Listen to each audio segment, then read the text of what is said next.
प्रयागराज में serial killing की करेंगे, क्योंकि बड़ा अपडेट इस पर यह है कि सपा अध्यक्ष अखिलेश यादव कल प्रयागराज जा सकते हैं। बड़ी खबर इस वक्त आपको दे रहे हैं। पीड़ित परिवार से मुलाकात कर सकते हैं अखिलेश यादव।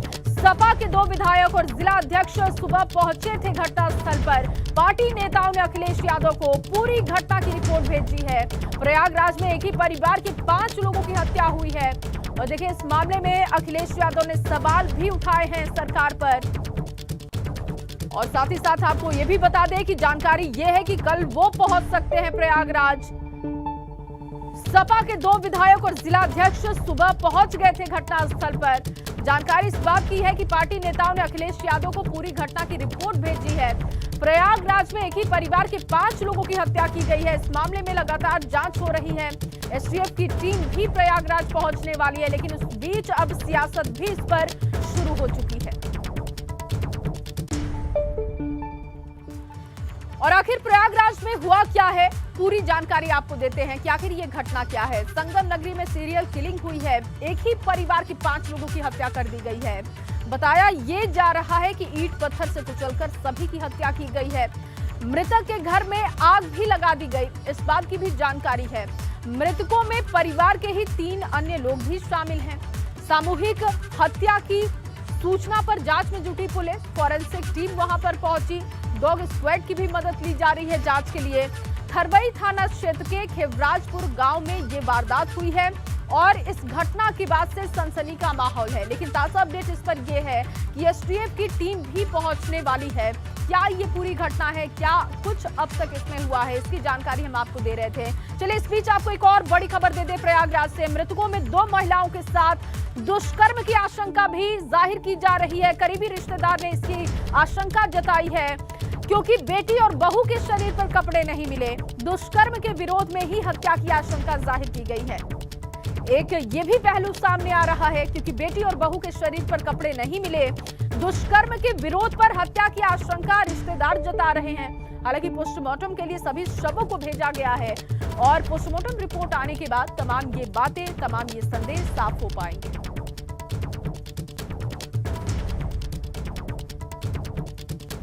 वहीं प्रयागराज हत्याकांड पर ADG law and order Prashant Kumar का कहना है कि मामले की जांच जारी है। एसटीएफ की टीम इसकी जांच कर रही है। हालांकि हत्या के कारणों पर उन्होंने साफ कुछ कहने से इनकार कर दिया। उनका कहना है कि पोस्टमार्टम के बाद कुछ कहा जा सकता है और उन्होंने कहा कि हर एंगल से इस मामले की जांच हो रही है। जल्द ही मामले पर खुलासा होने वाला है। 5 शवों को पोस्टमार्टम के लिए भेजा है और प्रशांत कुमार ने कहा कि जल्द इस मामले का खुलासा होगा।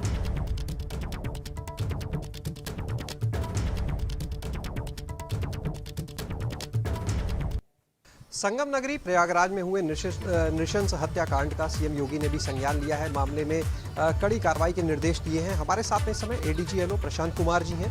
सर, जो प्रयागराज की घटना है, अब तक क्या चीज़ें निकलकर सामने आई हैं, क्या आप लोग देख रहे हैं? ये थरवई थाने के खेवराजपुर गांव में दुखद घटना हुई है, जिसमें एक ही परिवार के 5 लोगों की मृत्यु हुई है। प्रथम दृष्टया जो शव हैं उस पर धारदार हथियार के चोट हैं, जो वहाँ से मौके से बताया गया। और वहाँ 2 कमरे का घर है, जिसमें एक कमरे में आग भी लगी हुई थी, जिसको वहाँ फायर सर्विस ने पहुँच के उसको बुझाया है।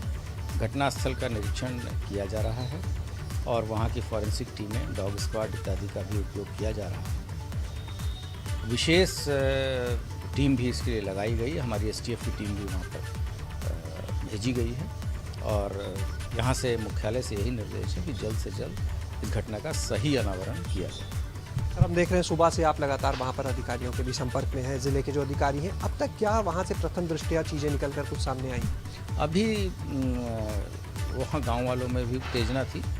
कानून व्यवस्था की स्थिति न खराब हो, इसके लिए भी व्यवस्थाएँ की गई थी। अब लोगों को समझा बुझा के पोस्टमार्टम की कार्रवाई कराई जा रही है। पोस्टमार्टम की कार्रवाई होने और कुछ विवेचना आगे बढ़ने के बाद ही घटना के संबंध में स्पष्ट रूप से कुछ भी बताया जाना संभव होगा। अभी तक क्या नहीं कहे तो मोटिव जो है वो क्लियर नहीं है? अभी मोटिव क्लियर नहीं है और हम लोग हर एक पहलू पे विचार कर रहे हैं। लगभग 1 हफ्ते के अंदर ये दूसरी घटना है प्रयागराज में। एक घटना पहले हुई और आज 5 लोगों की नृशंस हत्या। जी, वो पहले की घटना के बारे में जो प्रथम दृष्टया साक्ष्य मिले थे वो मीडिया के साथ शेयर किए गए थे, उसमें कुछ गिरफ्तारियाँ भी हुई हैं और इसमें भी हम लोग प्रयास करेंगे कि जल्द से जल्द खुलासा हो, लेकिन ये भी सुनिश्चित कराया जाएगा कि सारे पहलुओं को देखते हुए उसके बाद ही इस केस का खुलासा किया जाए। सर, मुख्यमंत्री जी की तरफ से भी निर्देश दिए गए और लगातार आप लोग भी प्रदेश को क्राइम फ्री स्टेट बनाने के लिए बैठकें हो रही हैं, तमाम प्रयास हो रहे हैं, क्या माने कि कड़ी कार्रवाई होगी जो भी दोषी हैं? नहीं, अवश्य अपराधियों पे और जो दोषी व्यक्ति हैं उन पे अवश्य ही कठोर कार्रवाई की जाए।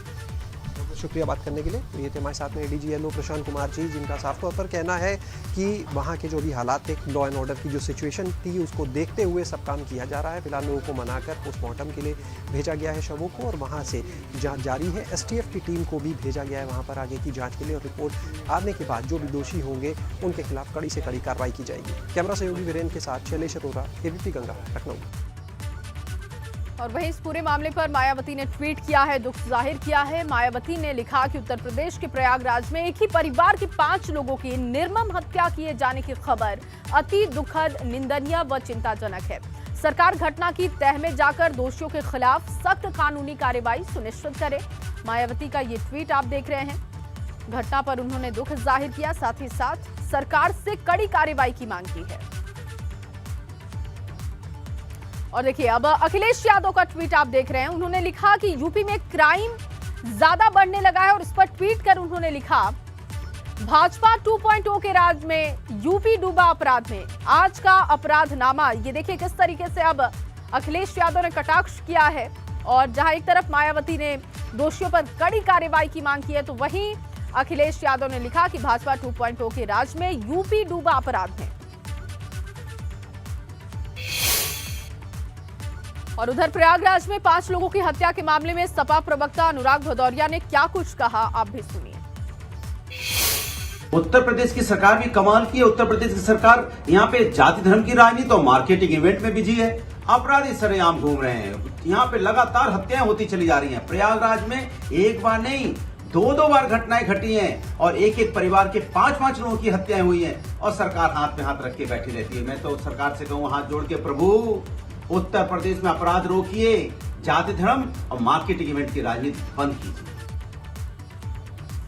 वहीं प्रयागराज की घटना पर डिप्टी सीएम केशव प्रसाद मौर्य ने कहा कि अपराधी जल्द पकड़े जाएंगे। उन्होंने इसकी उच्च स्तरीय जांच की भी बात कही है, आप भी सुनिए।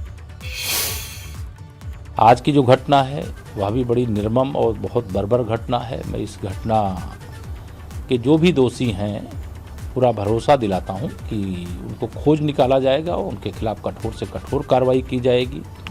जो इस दुखद घटना में हम सबको छोड़ के गए हैं उनको मैं अपनी विनम्र श्रद्धांजलि अर्पित करता हूं और परिवार को सांत्वना देता हूं और हम लोग कोशिश करेंगे, परिवार से मिलेंगे भी और इसका खुलासा भी होगा और इसके जो भी दोषी होंगे उनको बख्शा नहीं जाएगा, कठोरतम सजा दिलाने का काम किया जाएगा।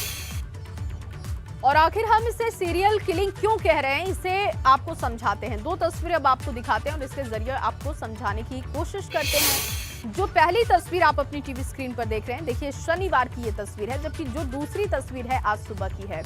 दोनों तस्वीरों में देखिए कि पिछले शनिवार को 5 लोगों की हत्या की गई थी, जबकि आज भी 5 लोगों की लाश बरामद हुई है। हैरानी की बात यह है कि दोनों ही वारदातें एक जैसी दिखाई दे रही हैं। पहले एक शख्स का शव फंदे पर लटका मिला, जबकि 4 लोगों की हत्या की गई और आज 5 लोगों की ईंट पत्थर से कुचलकर हत्या की गई है। तो पिछले शनिवार की एक घटना आपको दिखा रहे हैं और देखिए आज फिर से, क्योंकि आज शनिवार है और आज फिर एक घटना घटी है, 5 लोगों की हत्या कर दी गई है। सीरियल किलिंग का ये मामला सामने आया है और अभी एक मामले पर जांच बिठाई ही गई थी, जिसके बाद एक बार फिर से अपराधियों ने चुनौती पेश की है पुलिस के लिए।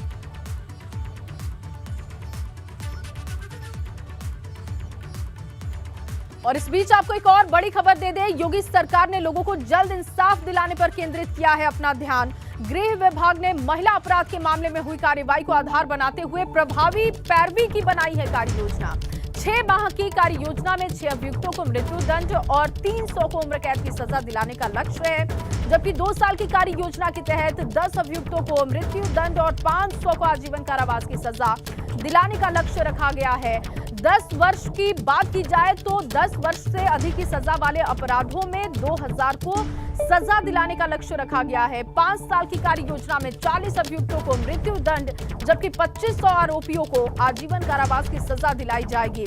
इसके अलावा पॉक्सो एक्ट के 10 प्रकरण में विचारण तेज होगा और आरोपितों को 1 माह के भीतर सजा दिलाई जाएगी। वहीं यूपी में क्राइम कंट्रोल के लिए गृह विभाग ने पूरी योजना तैयार कर ली है। एसीएस होम अवनीश अवस्थी ने गृह विभाग के लक्ष्य की जानकारी भी दे दी है। उन्होंने कहा कि तकनीक के जरिए अपराधियों को सजा दिलाने की कोशिश होगी। उन्होंने साथ ही ये भी कहा कि हर जिले में 10 बड़े अपराधों में 1 महीने के अंदर सजा दिलाने के निर्देश हैं। अपराध की जांच के लिए फॉरेंसिक साइंस इंस्टीट्यूट बन रहा है और इसके लिए 132 पदों पर सैंक्शन भी हो चुके हैं।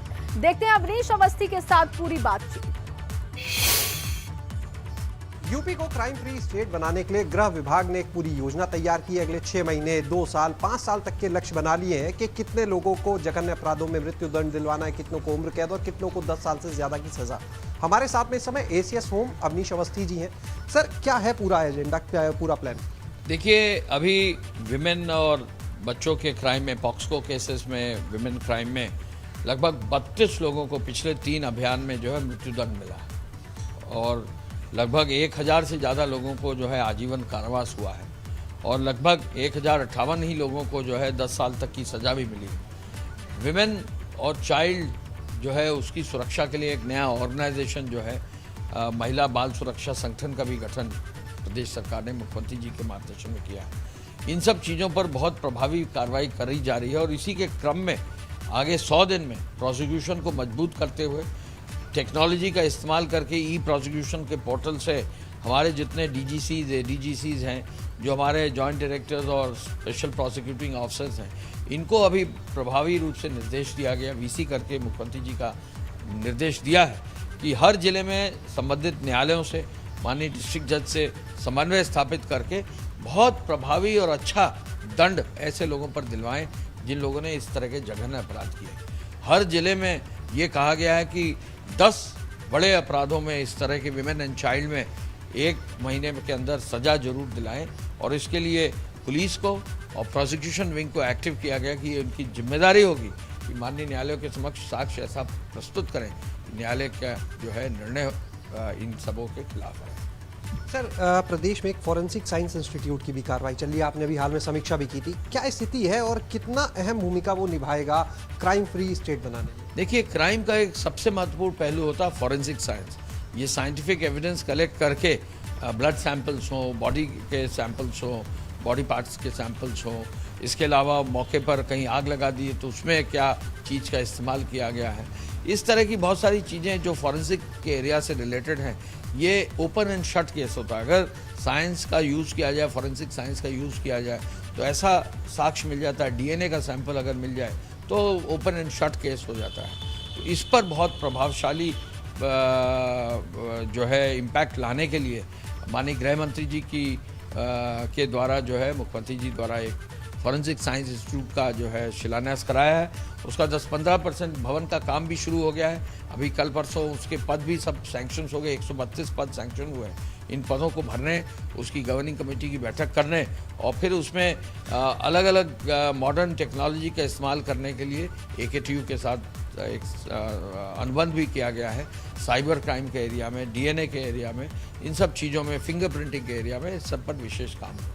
तो एसीएस होम ने साफ कहा कि अपराध होते हैं तो अपराधियों पर कड़ी से कड़ी कार्रवाई भी होगी, जिससे भविष्य में इस तरह के अपराध करने की कोई हिम्मत भी ना कर पाए और आगे इस कड़ी में तकनीक का किस तरह से इस्तेमाल कर सकते हैं उस दिशा में भी एक पूरा प्लान तैयार किया गया। साथ ही सभी जिलों के अधिकारियों को भी निर्देश दिए कि जो जघन्य अपराध में शामिल लोग हैं, बड़े अपराधियों की एक सूची बनाएं और सबके खिलाफ तगड़ी पैरवी करके कार्रवाई करवाएं। कैमरा सहयोगी वीरेंद्र के साथ शैलेश अरोरा, ABP गंगा, लखनऊ। यमुना प्राधिकरण के लेट लतीफ कर्मचारियों पर एक्शन। 53 कर्मचारियों का 1 दिन का वेतन काटा गया है। यमुना प्राधिकरण की ACO मोनिका रानी के निरीक्षण में मिले थे ये गैर हाजिर, जिसके बाद कार्रवाई की गई है और ऐसे 53 नाम हैं जिनका 1 दिन का वेतन काटा गया है ताकि वो आगे से लापरवाही ना करें। यमुना प्राधिकरण के लेट लतीफ कर्मचारियों पर ये एक्शन हुआ है। मोनिका रानी जो कि ACO हैं, उन्होंने ये कार्रवाई की है। जब उन्होंने निरीक्षण किया था तो 53 कर्मचारी गैर हाजिर मिले थे, जिसके बाद ये बड़ा एक्शन किया गया है। सभी का 1 दिन का वेतन काटा गया है ताकि आगे से वो इस तरीके की लापरवाही ना करे। 53 कर्मचारियों का 1 दिन का वेतन काटा गया। बड़ी खबर इस वक्त आपको दे रहे हैं, यमुना प्राधिकरण की एसीईओ के निरीक्षण में गैर हाजिर मिले थे, जिसके बाद ये बड़ी कार्रवाई की गई।